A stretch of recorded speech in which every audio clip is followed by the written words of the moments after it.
Assalamualaikum warahmatullahi wabarakatuh.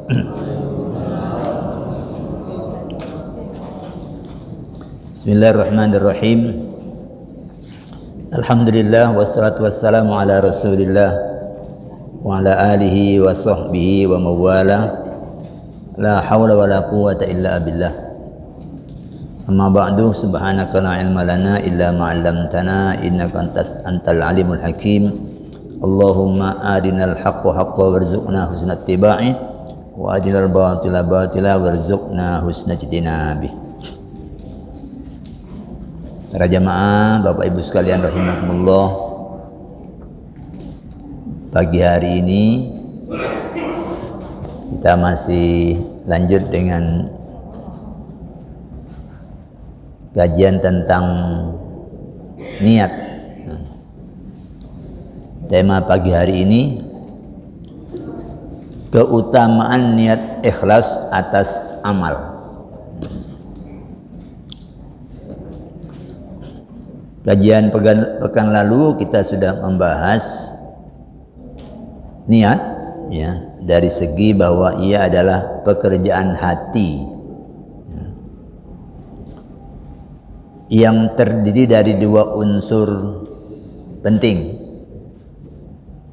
Yang pertama, unsur kesengajaan untuk mewujudkan perbuatan.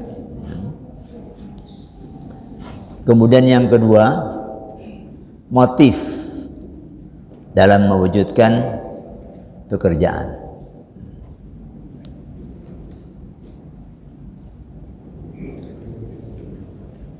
Jadi kalau yang pertama, kesengajaan itu menjadi dasar untuk menyandarkan perbuatan itu pada pelakunya. Kalau yang kedua, motif itu menjadi dasar dari nilai perbuatan yang dia lakukan. Nah, kita ini adalah makhluk yang dicipta Allah. Tujuannya cuma satu, kan Allah menyatakan, aku tidak mencipta jin dan manusia illa liya'budun, kecuali supaya mereka mengabdi kepadaku. Ya. Kalau kita lihat ini, tugas kita itu hanya satu aja, yaitu mengabdi kepada Allah, mentaatinya. Tugas kita hanya itu. Nah, karena kita dicipta untuk tugas itu, maka perbuatan kita, tingkah laku kita itu hanya punya nilai, ya, kalau kita melakukannya dengan motif memurnikan taat kepadanya, kepada Allah. Hanya itu perbuatan kita itu punya nilai dengan motif itu. Dan itulah hakikat dari niat ikhlas. Niat ikhlas itu, motif yang ada di hati kita itu mau taat kepada Allah. Oleh karena itu, niat ikhlas hanya relevan buat orang mukmin dalam konteks perbuatan taat, dalam kaitannya dengan perbuatan taat. Kalau tidak ini, itu ikhlas gak ada. Ya, ada.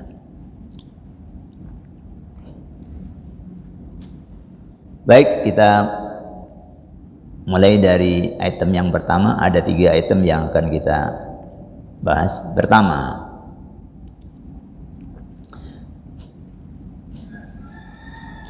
orang mukmin yang dimaksud di sini adalah orang yang mengimani Allah sebagai satu-satunya Tuhan yang berhak diibadahi, yang berhak ditaati. Kalau mau komplit itu dimulai dari la ilaha maujuda illallah, ini komplitnya. Tidak ada Tuhan yang wujud kecuali Allah. Maknanya selain Allah bukan Tuhan, siapapun dia. Mau manusia, mau gunung, mau matahari, mau laut, semuanya bukan Tuhan, karena Tuhan yang wujud itu hanya satu, yaitu Allah. Lalu yang kedua, la ilaha ma'buda illallah, tidak ada Tuhan yang berhak untuk diibadahi, ditaati, tidak ada kecuali Allah. Yang ketiga, la ilaha matluba illallah, tidak ada Tuhan yang berhak dimintai petunjuknya, dimintai pertolongannya kecuali Allah. Lalu yang keempat, la ilaha maqsuda illallah, tidak ada Tuhan yang berhak untuk dituju dalam segenap perbuatan itu kecuali Allah. Nah, orang yang punya iman seperti ini, ya, niatnya bisa disebut ikhlas sepanjang, ya, nanti yang kedua itu dilakukan dalam rangka perbuatan baik. Kalau orang tidak punya iman ini omong kosong kalau ikhlas. Ikhlas dalam pengertian kita bukan ikhlas karena siapa-siapa, ikhlas untuk naati Allah. Kalau orang itu tidak percaya Allah, nggak ada niat ikhlas yang relevan, karena dia pasti untuk yang lain, ya, untuk menaati yang lain yang bukan Allah. Karena itu sebaik apapun tampak luar amalan seseorang, tampak luarnya itu api, bagus, ya, kelihatan soleh, ya, tapi amalannya itu rontok, tak bernilai kalau sang pelaku tidak beriman kepada Allah. Logisnya seperti itu. Orang yang punya hak untuk ditaati itu hanya satu. Kok dia nggak percaya sama yang satu ini?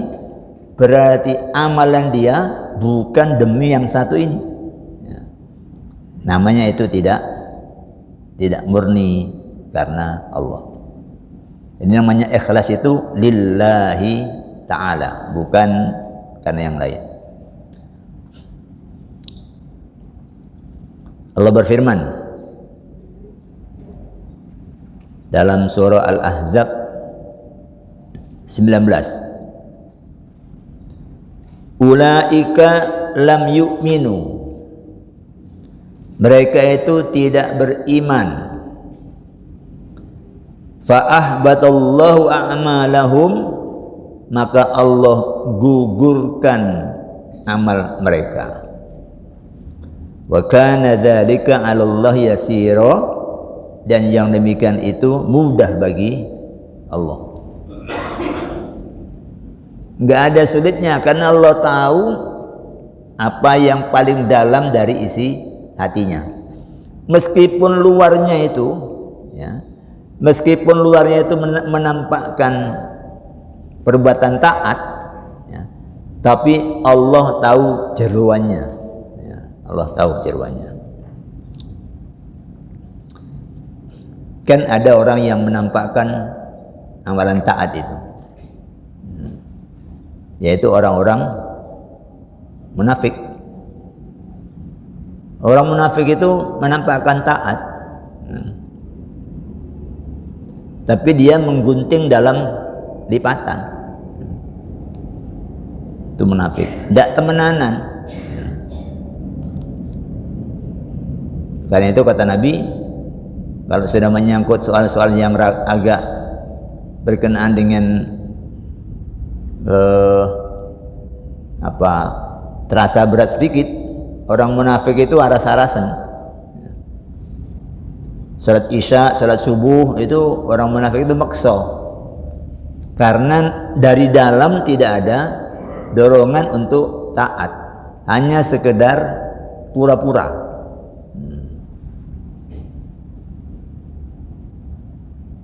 Wa may yakfur bil imani faqad habita amaluhu. Barang siapa yang kafir sesudah beriman, maka gugurlah amalnya. Wa huwa fil akhirati minal khasirin, dan dia di akhirat termasuk orang-orang yang rugi. Kadang orang nanya, orang itu apa loh Pak? Masa nanti masuk neraka ya? Yang punya neraka siapa? Yang punya neraka Allah. Lalu dia berbuat baik buat siapa? Kalau berbuat buat yang lain berarti dia syirik. Kalau syirik kata Allah, minta sama untuk siapa kamu beramal itu. Jadi walaupun api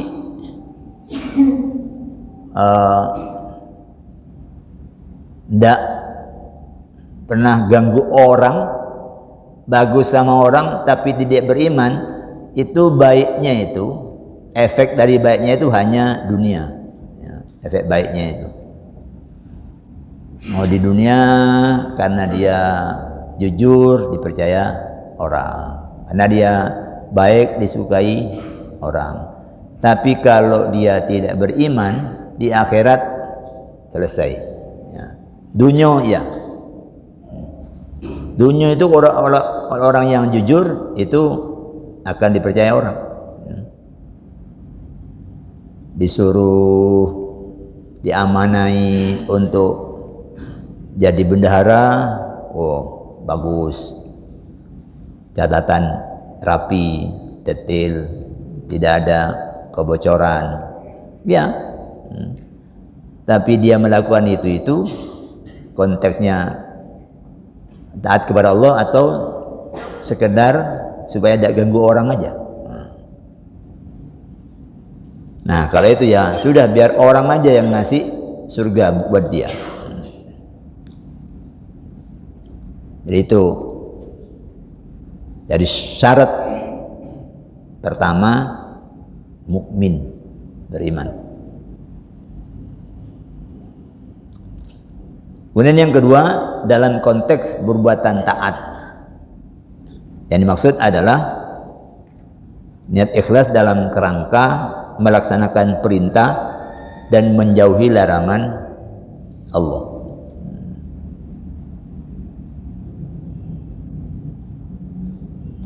Karena itu niat ikhlas dalam rangka melakukan maksiat itu tidak relevan. Kok ada orang ikhlas loh ya, tapi maksiat nggak cocok. Ikhlasnya buat siapa? Ya saya ikhlas buat kamu. Wah, berarti yang sedang menjadi tujuan pekerjaannya bukan Allah.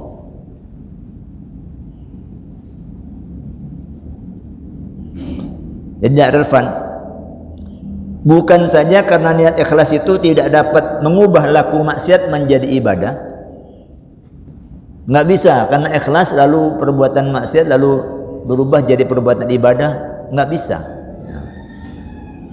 Saya nyolong itu ikhlas loh Pak, untuk bantu sampean.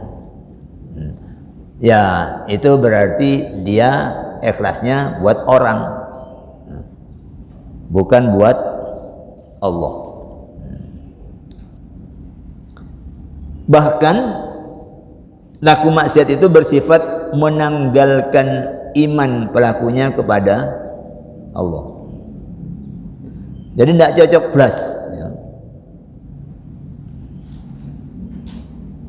Jadi orang ngentit-ngentit supaya nanti bisa dipakai untuk memperbaiki rumah tetangga. Mau bantu tetangga tapi ngentit. Itu tidak relevan. Karena ngentitnya itu mencerminkan orang sedang tidak beriman kepada Allah. Nabi bersabda, la yasniz zani, tidaklah pezina itu akan berzina. Hina yazni wa huwa mu'minun, kalau dia ketika berzina itu dia mukmin. Berzina tidaklah akan berzina kalau ketika dia berzina itu dia mukmin. Wala yashrabul khamra hina yashrabu wa huwa mu'minun. Peminum khamr itu tidaklah akan meminum khamr kalau ketika dia minum itu dia beriman.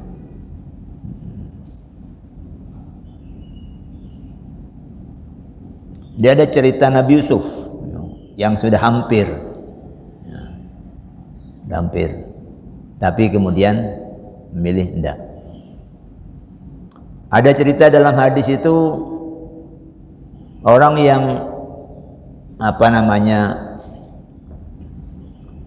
senang sama sepupunya, tapi sepupunya tidak mau. Lalu di lain waktu sepupunya ini butuh uang untuk bayar hutang ayahnya. Yang laki, sepupunya yang laki itu mensyaratkan, iya kalau kamu mau saya bayar. Begitu sudah hampir terjadi, yang perempuan bilang, takutlah kepada Allah. Datang imannya lalu nggak jadi. Jadi tidak mungkin iman itu berjalin berkelindan dengan kemaksiatan. Wala yasriku sariku hina yasriku wa huwa mu'minun.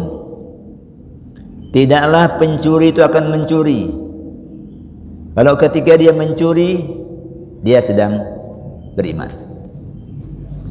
Wala yantahibu nuhbatan yarfa'un nasu ilaihi fiha. Tidaklah seseorang akan merampas barang berharga yang diminati oleh banyak orang.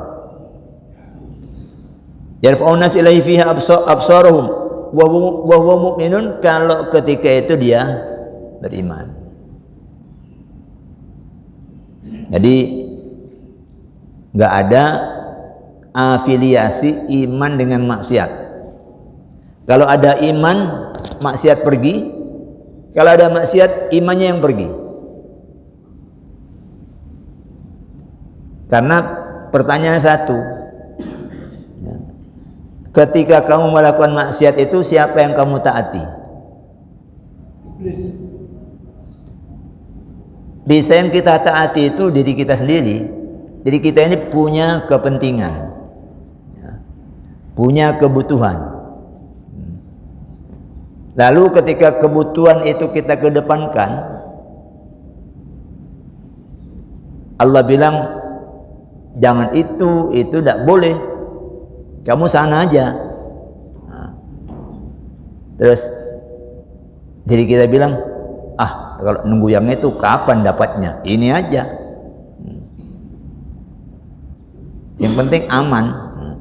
Itu maknanya Allah sedang kita tinggalkan dan kita sedang mengabdi kepada diri kita sendiri.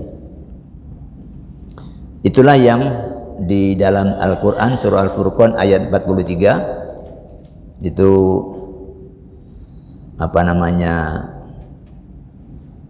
Allah berfirman pada kanjeng Rasul, ara'aita man ittakhadha ilahahu hawahu afa anta takunu alaihi wakila.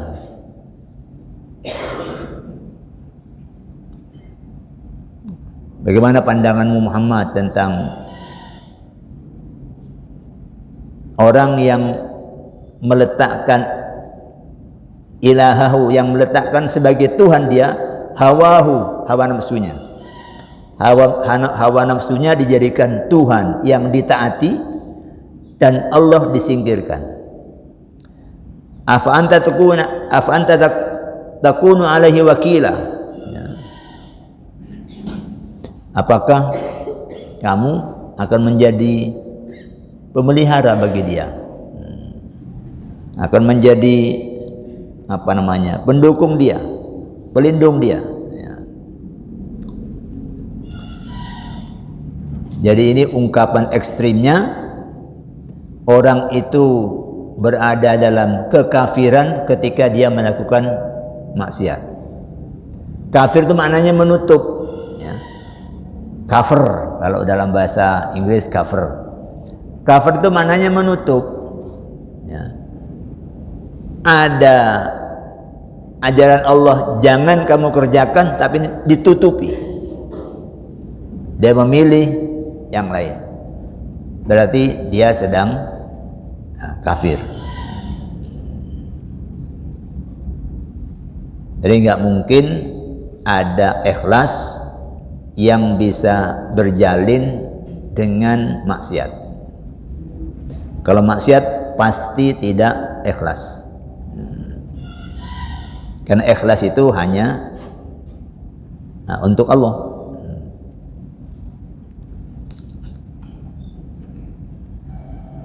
Sebagai landasan dari perbuatan taat kepada Allah, sedangkan titah-titah Allah itu tidak semata terbatas pada pemenuhan hak Allah, melainkan juga pemenuhan hak adami pelaku, keluarga dan masyarakatnya. Ya. Maka semua perbuatan yang dimaksudkan untuk memenuhi hak adami tersebut tidaklah merusak niat ikhlas sepanjang dilakukan sesuai aturan main yang disyariatkan oleh Allah.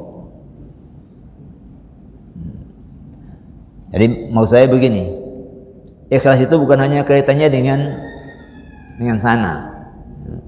Karena Allah itu mengatur pekerjaan kita itu bukan hanya dalam berhubungan dengan Allah, tapi dalam berhubungan dengan manusia, dalam berhubungan dengan alam, ya, dalam berhubungan dengan alam. Maka bukan berarti bahwa ikhlas itu kita memenuhi kebutuhan diri sendiri itu, kepentingan diri sendiri itu tidak akan merusak ikhlas sepanjang kita memenuhinya itu dengan cara mentaati Allah. Jadi orang nggak bisa bilang kerja kok ikhlas sampai cari duit, nggak ada ikhlas kerja itu, enggak. Ya. Orang itu kerja ikhlas kalau dia kerjanya ngikuti aturan Allah. Jadi kalau ada orang berdagang jujur, timbangan penuh, ya, kualitas dijelaskan sebagaimana adanya. Kalau ada cacat diberitahu, baru setelah yang dia tahu dibuka semua, monggo saya minta 1 kilo sekian. Ini bukan nomor 1, ini nomor 2, yang ini nomor 3, yang nomor 1 saya tidak punya. Dibuka apa adanya, kemudian orang dipersilakan nawar. Ketemu nanti antara penawaran dengan persetujuan, antara ijab dengan qabul berjalin, jadilah akad ini akad yang ikhlas. Akad yang ikhlas. Jadi dia mendapatkan untung itu untuk kepentingan memenuhi kebutuhan dirinya sebagai manusia, hak adami. Dia penuhi dengan menaati Allah, dia kerja ikhlas. Ya. Yang tidak ikhlas itu pakai selintat-selintut. Iki KW1 iki. Mosok gak percaya, wallahi. Komplit sak wallahinya, ya. Padahal jauh dalam hatinya duduk. Ya. Ini orang tidak ikhlas. Ya. Jadi supir taksi.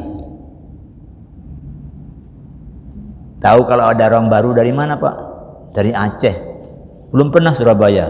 Oh, belum. Ini baru. Nah, ini artinya bilang kesempatan. Ya.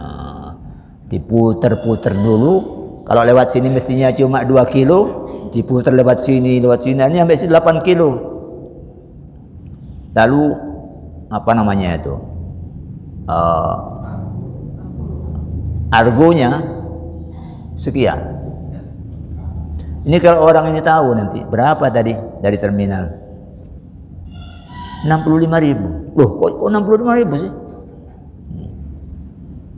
Loh, ya jauh. Kata siapa jauh? Orang itu pasti tidak ridho. Ya.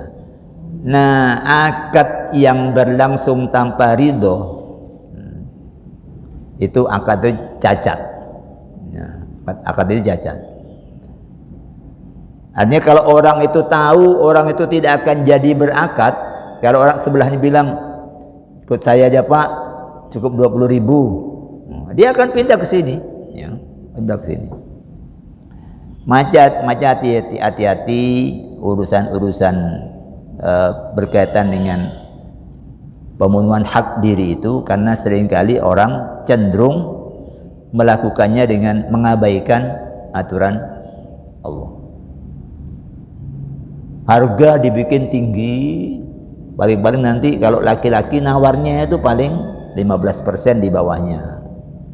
Ya kalau ibu-ibu itu masih, karena setiap hari itu nawar, jadi dia ibarat sopir itu jalan itu sudah tahu anunya, tahu. Terus ngerti dia kalau jeruk begitu itu cuma 35.000 1 kilo. Kok ditawarkan 90.000? Langsung tawar 30. Tambah titik 35 oleh. Tapi kalau bapak-bapak 90, paling nawarnya 75. Belum pokoknya Pak, tambahi Pak. Itu penjual tidak ikhlas. Jadi ikhlas itu bukan hanya ganti opo-opo, bukan itu. Karena itu opo-opo itu juga diatur oleh Allah. Orang bekerja sebagai pegawai, lihat Allah bilang aufu bil uqud, penuhi akad-akad kamu, penuhi perjanjian kamu. Masuk jam berapa, pulang jam berapa, itu jam masuknya. Tugasmu apa? Jangan hanya masuk dan pulang aja. Masuk ceklok, pulang ceklok. Di tengah cari vitamin, pergi ke tempat lain, jalan-jalan ke mall, absen komplit. Orang ini kerja tidak ikhlas. Pokoknya itu aja kuncinya, itu orang ikhlas itu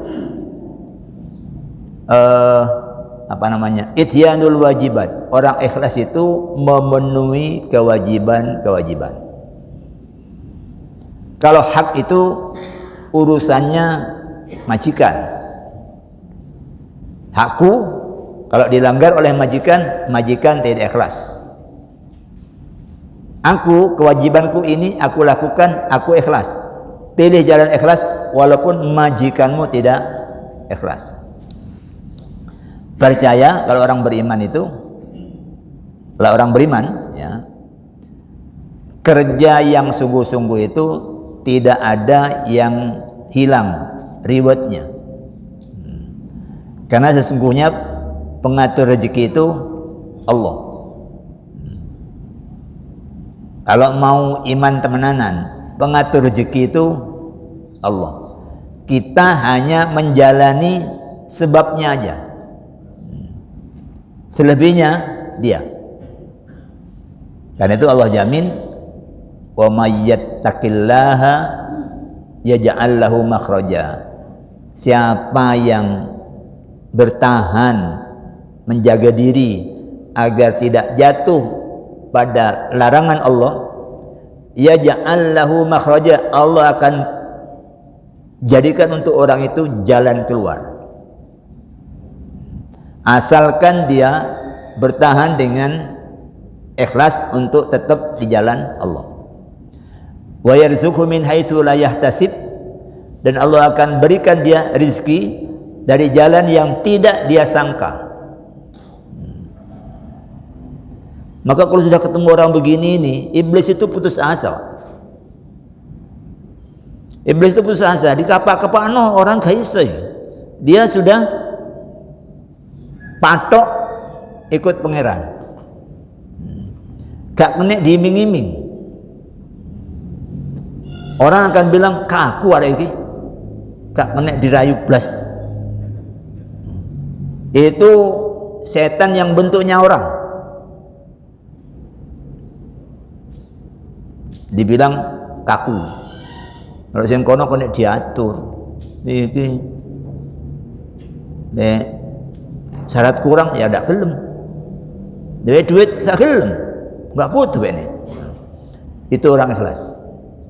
Jadi iblis itu kecuali illa apa? Ibadahkah kecuali hamba-hambamu minhum mukhlasin yang ikhlas. Iblis takluk. Sudah enggak bisa diongkek. Pokoknya aku melok pangeran. Dan enggak, ya wis. Itu makanya ikhlas itu sedemikian rupa apa namanya perannya dalam amal seseorang.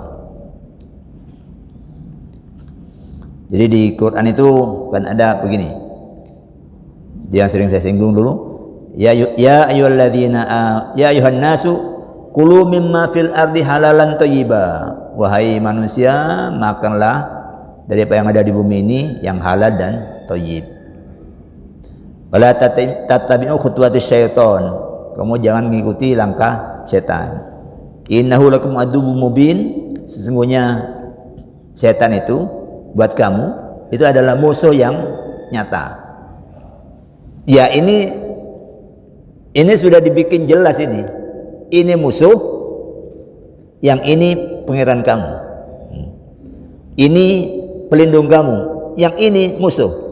Kamu jangan ikut ini, kamu harus ikut ini. Tuh. Nah. Tapi namanya orang, Nabi menyebut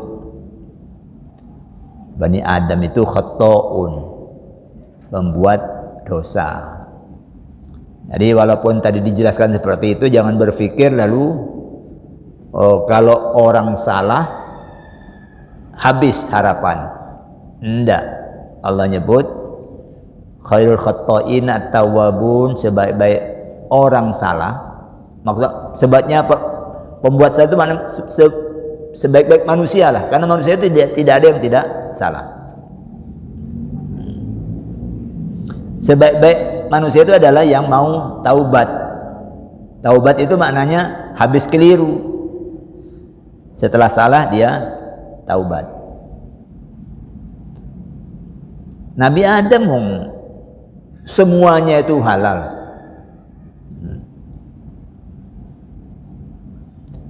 Jadi wa qulna ya Adam uskun anta wa zawjukal jannah. Wahai Adam, tinggallah kamu dan istrimu itu di surga.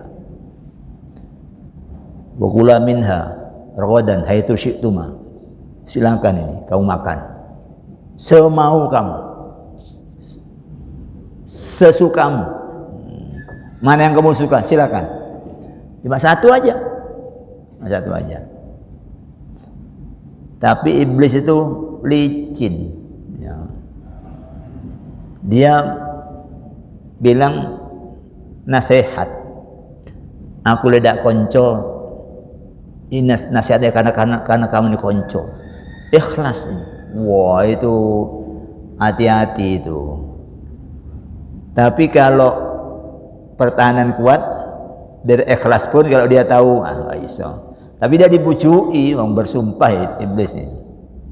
Bersumpah. Hingga Adam itu kalau disebut nama Allah Bagaimana saya tidak percaya? Wong Allah yang dijadikan jaminan.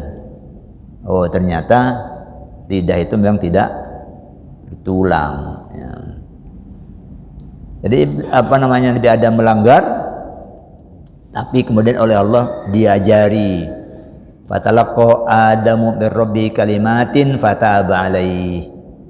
Jadi Adam itu tidak dibiarkan tanpa petunjuk, diajari oleh Allah bagaimana dia bertaubat. Fataba alaihi, lalu oleh Allah diterima taubatnya. Udah itu jadi pembuka pertama hidup manusia adalah pernah jatuh dalam rayuan iblis. Kita bisa juga namanya, tapi ingat setelah itu kembalikan iman. Ya. Kalau sudah terlanjur, bertaubatlah. Maka kita disyariatkan untuk saling tawasau, untuk saling mengingatkan supaya orang tidak sampai jatuh. Kalau jatuh, bantu dia untuk bisa balik. Itulah yang lalu yang pernah saya singgung. Kalau ada orang salah, itu jangan dilaknat, jangan tambah ditekan. Mudah-mudahan kamu dilaknat oleh Allah. Bajingan, tengik, anjing. Itu omongan apa itu? Omongan apa? Jadi bantu untuk minimal doakan. Orangnya tidak kenal entah siapa di mana itu. Kita tahu lewat berita Mbok Yo yang muncul sini ini.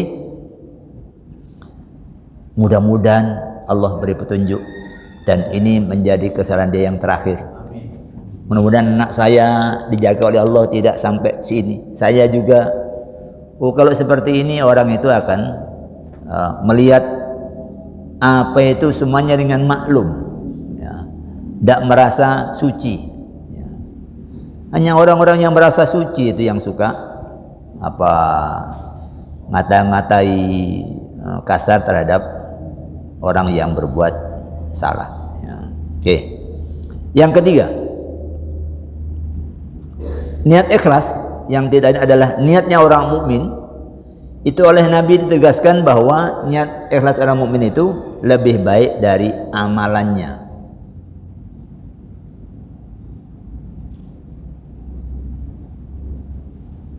Jadi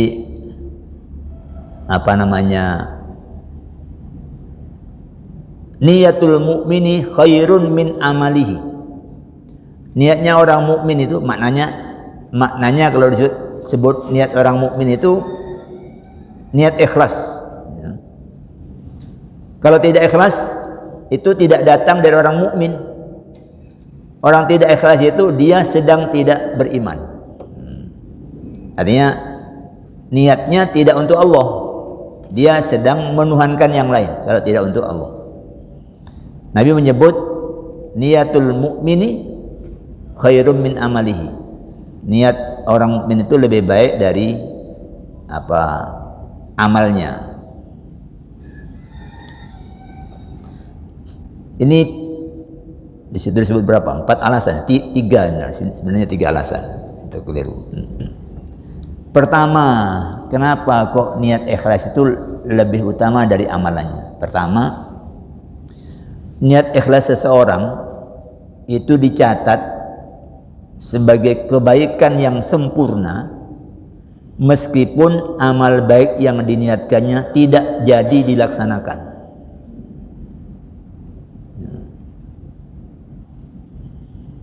Ada kawan telepon, aku tenang Surabaya, aku nak mampir omahmu ya. Oh iya. Terus dia bilang, jam piro pesawatmu nyampe Juanda? Yang kau tak jemput ya.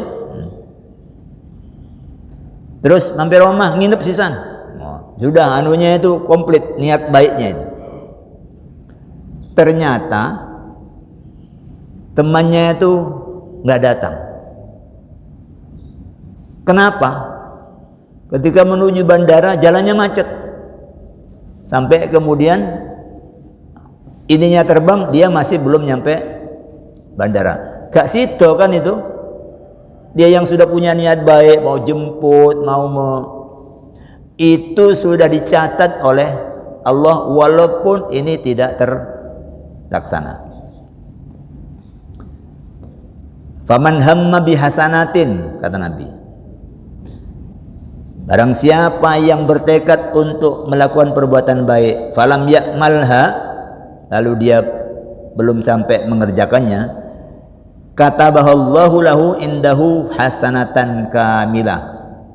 Allah sudah mencatat niatnya itu sebagai kebaikan yang utuh. Bukan hanya niat aja yang dicatat, dia sudah dicatat sebagai kebaikan yang utuh. Nah, ini pentingnya kita selalu menjaga untuk selalu niat baik. Kalau ada niat buruk, wah ini setan.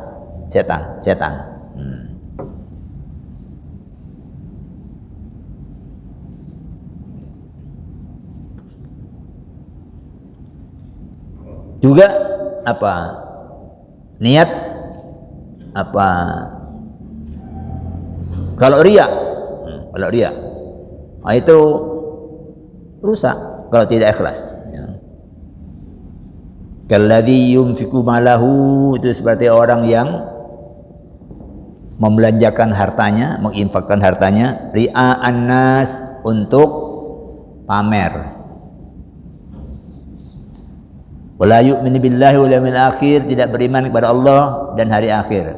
Famathaluhu, perumpamaan dari amalnya itu kamathali safwanin, itu seperti batu licin, alaihi turabun, yang di atasnya itu ada debu, ada tanah, fa asabahu wabilun, lalu ditimpa hujan deras, fatarakahu solda, kembali batu itu licin, nggak ada apa-apanya, hilang, itu namanya debu. Jadi amalnya kayak gitu ya, begitu ringan, tidak berharga, kena hujan amblas. Nah, itu kalau tidak ikhlas. Ini yang ikhlas itu lebih utama dari amal. Amalnya belum sudah dicatat sempurna. Yang kedua, niat ikhlas seseorang yang tidak mampu dilaksanakannya karena udzur, semisal sakit atau bepergian, ya, pokoknya karena udzur, ya, itu dia dipahalai sama dengan orang yang mampu melaksanakannya. Kenapa? Oh, ndak sito ikut. Kenapa? Kemarin jatuh dari tangga. Lo padahal dia sudah daftar, sudah siap-siap, gak sito milu. Itu dicatat sama dengan yang berangkat. Saya tahun 2018 ketika umroh jamaah pengajian, dititipi oleh travel itu 10 orang jamaah dari Yogyakarta yang tertipu oleh travel lain, lalu diberangkatkan oleh dia, nanti urusan belakang, karena maunya jadi tamu Allah, gue gak jadi bersama saya. Ada seorang Wakapolres bawa ibunya nyampe di Juanda. Ketika naik eskalator, ibunya ini nggak ngikuti gitu. Akhirnya dia jatuh, lututnya retak. Kan sudah tinggal 4 jam berangkat. Ini dibawa ke klinik, nggak bisa berangkat. Nah, ibunya itu yang sudah jauh-jauh dari Jogja berangkat ke sini, itu sudah dicatat sama dengan anaknya yang terus berangkat umroh. Anaknya hanya berangkat sendiri, padahal anaknya ini mengantar ibunya itu. Jadi Nabi menyatakan dalam suatu peperangan, Nabi menyatakan inna bil madinati larijalan. Di Madinah itu ada sejumlah orang. Masirtum masiron. Dia sama sekali tidak menempuh jarak perjalanan. Wala qata'tum wadiyan. Dia tidak melewati lembah kayak kita ini. Jalan lembah. Illa kana ma'akum, kecuali orang yang di Madinah itu ada bersama kalian di sini. Habasahumbul marad, karena dia tidak jadi berangkat karena tertahan oleh sakit. Penting ini niat, ini penting sungguh-sungguh ini. Panjenengan yang sudah begini ini setiap kajian ikut, tahu-tahu ya, kemudian beberapa hari nggak bisa ikut. Kenapa? Karena orang tua sakit di kampung. Itu Allah catat sebagaimana apa yang jadi kebiasaan dia. Jadi itu apa luar biasanya niat yang ikhlas. Kemudian yang ketiga, niat ikhlas seseorang yang sudah dilaksanakan namun jatuh ke sasaran lain yang tidak diniatkannya, maka pelakunya itu sudah berhak atas pahala yang sama dengan andaikan ininya jatuh pada yang sasaran yang tepat sesuai yang diniatkan. Jadi ada seseorang pada zaman Nabi, namanya Yazid, anaknya bernama Ma'nu bin Yazid, bapaknya Yazid. Nah, kata Ma'nu, ya, Yazid ini mengeluarkan dinar untuk disedekahkan kepada orang fakir yang dia tuju. Fawadaha inda rajulin fil masjid. Lalu oleh dia diamanahkan pada seseorang di masjid. Lalu Ma'nu ini, anaknya ini, itu datang ke masjid lalu mengambil sedekah itu. Dan Ma'nunya ini, anaknya ini juga posisinya fakir. Lalu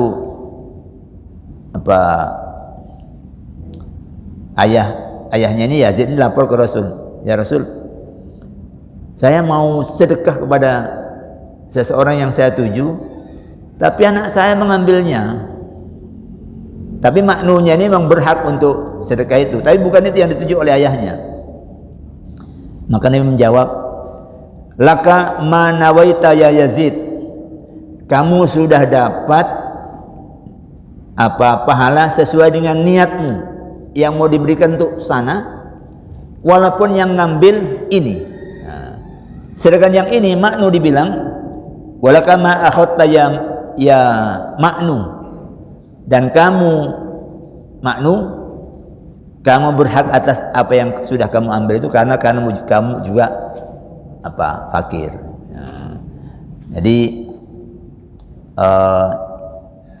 sekali lagi, ayo jaga agar kita selalu punya maksud-maksud baik.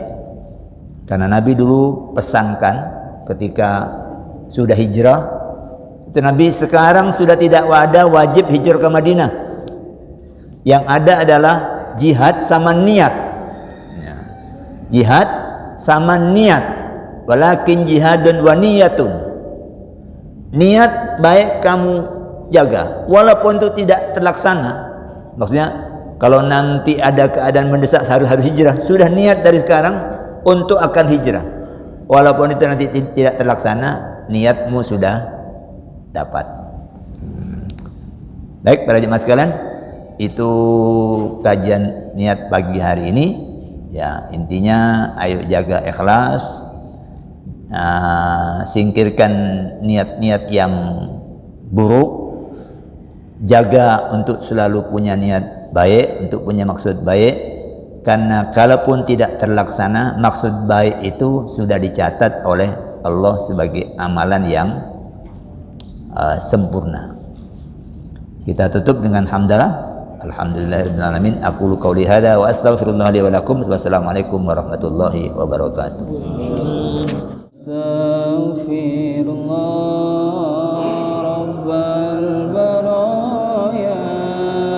Astaghfirullah minal khataaya Rabbi